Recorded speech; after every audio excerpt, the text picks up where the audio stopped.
Again, we're staying in the Demo 15 project in the panel subfolder, and we've still got drawing demo08.dwg open, ready for this video. There's our extra panel that we created with our panel footprints, our balloons, and our nameplates.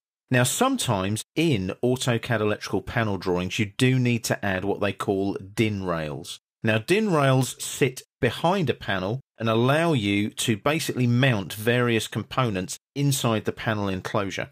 So let's have a look at adding a DIN rail to this drawing. Now, you'll notice the enclosure has been updated and tweaked and made a bit smaller to allow some space for a DIN rail in here. We go to the Panel tab on the ribbon, Insert Component Footprints panel, Icon menu. And you'll notice in the Insert Footprint dialog, you have the DIN rail selection there. So we select DIN rail, and now we can choose a particular rail type. Now I'm just going to stick with the default, which again is an Allen Bradley, an AB. And then what I can do is I can specify the rail information, the length of it, the XYZ coordinates if I need them, the orientation, do I want a horizontal or vertical DIN rail, and the scale itself.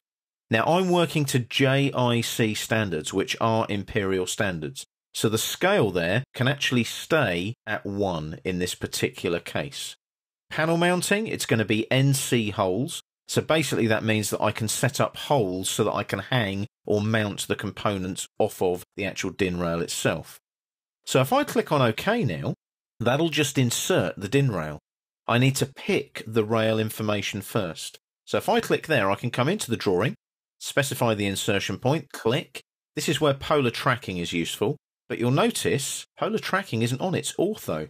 It actually fixes the ortho setting in the status bar down at the bottom of the screen for you. So we know that it's either going to be horizontal or vertical, it's fixed. So if I come along this way, going to get to there, that's going to be, say, 8 long. So I can type in 8 for the end point of the rail. There's the length 8 for me. There's the coordinates. I click on OK, and there's my DIN rail. Now I can give it an item number, I can give it a tag. So you might give it a tag of something simple like DIN 001 in this particular case. You might specify the installation, the location. There's the catalogue data. I click on OK, and there's my DIN rail. If I zoom in now, you can see there's the NC holes. There's the DIN 001 tag, all ready to be used on your panel drawing in AutoCAD Electrical.